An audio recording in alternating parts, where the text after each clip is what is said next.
right there? That cat was just like, I said something to it. It was over by the water. Here, let me turn this around. I don't know if I don't think I can. Well, here. Let's see if I loosen this up. Here.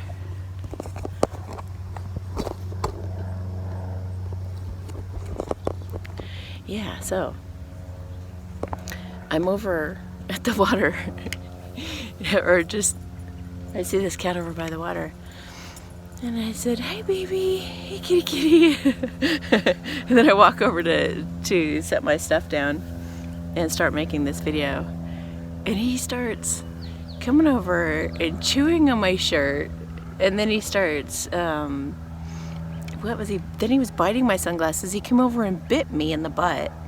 And then he walked away and went back over to my stuff and started rummaging. He got in my bag and started rummaging through all that. I was like, what is happening right now? And I was totally cracking up. And this couple walked by and they said, "Is he your cat?" And I said, no, I've never seen him before.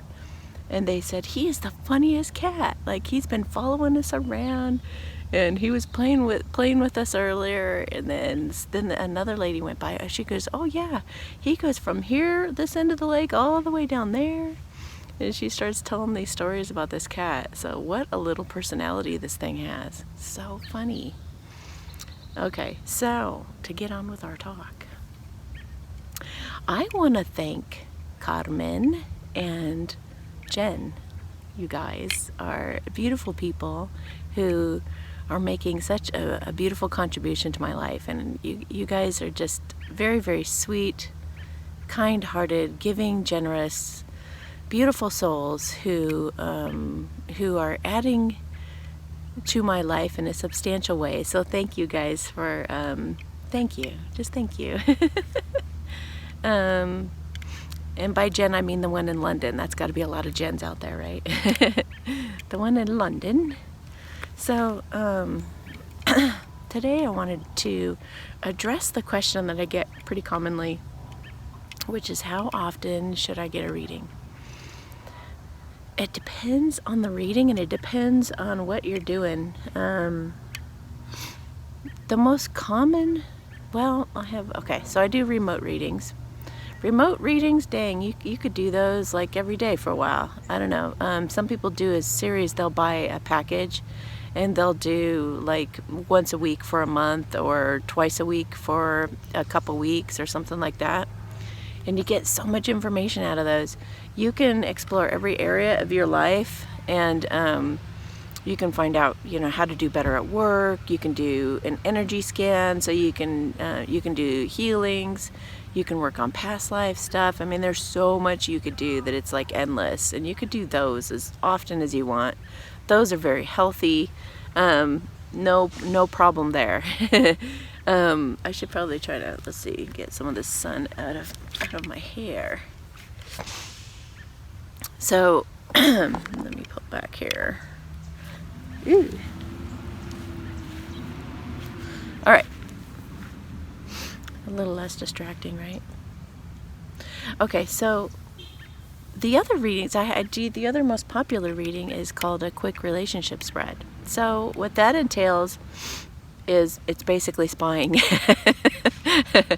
When you're in separation, it is so hard I you're like, does he even like me? Like, he hasn't said anything in forever, and he's, I know he has feelings for me too. I just know it, and they don't have any kind of proof in the physical world. So, and a lot of times they even have said, "I love you so much," and da da da da, and then all of a sudden gone, and they're just like, "What happened?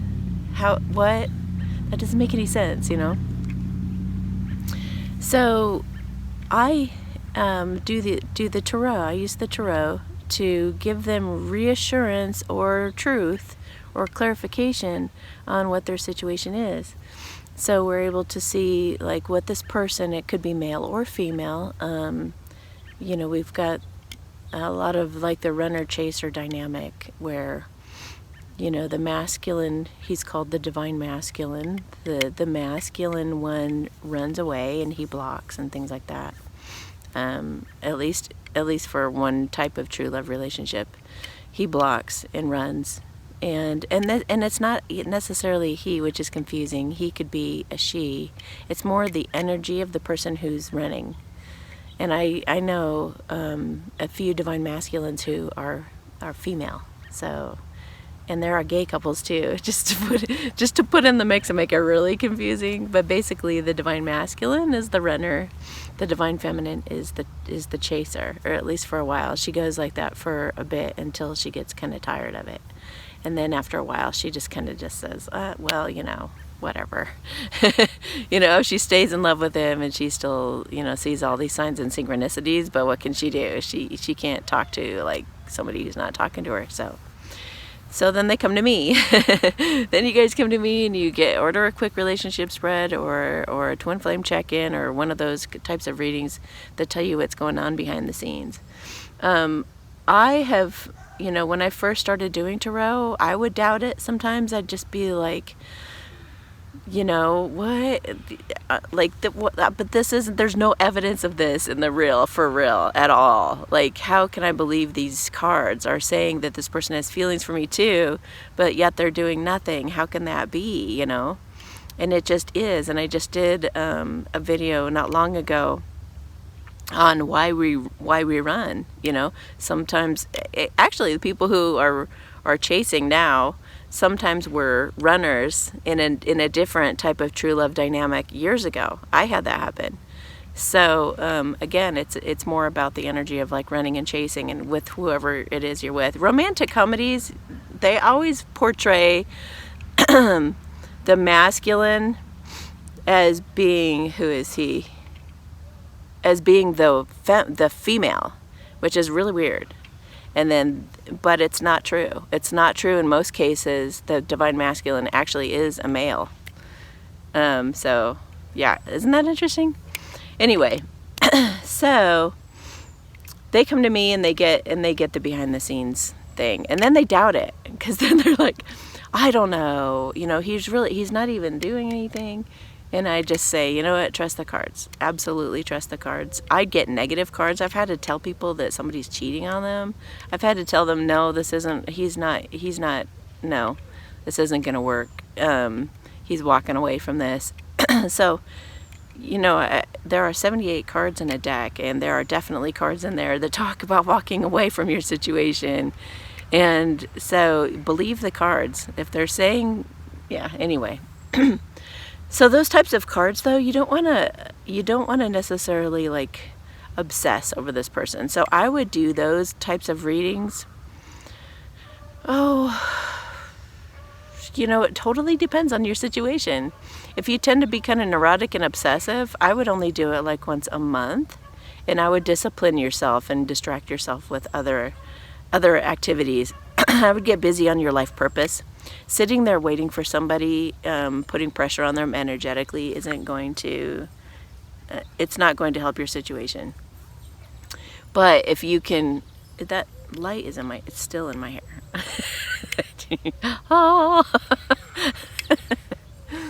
But if you have a good balanced mix of work and play, and you're pretty level-headed, and you know, and if you're taking it pretty lightly and stuff, then once a week, you know, once a week's okay. Or when they show some kind of change, like they reach out to you and they're like all excited and they're like, let's go on a date, and then they disappear. That'd be an example of a good, you know, okay, let's do it, you know, let's do the spread and take a look at what's really going on here. And sometimes it shows that, you know, that they're thinking about someone else instead of you, or that they're getting rid of somebody else for you, or, you know, all kinds of things like that. Anyway, it can be helpful. It can be reassuring. If you feel like it's just going to give you some insights that you need to know, then do it. Otherwise, you know, don't obsess and try to let go and try to surrender and not control so much. All right, I think that's it. I think that answers the question. This was a lot longer than I was hoping it was going to be, but that's okay. Have yourselves a beautiful day, order a reading if you feel prompted to, either way, either kind of reading. And those can be found at amysatori.com/services. All right, bye.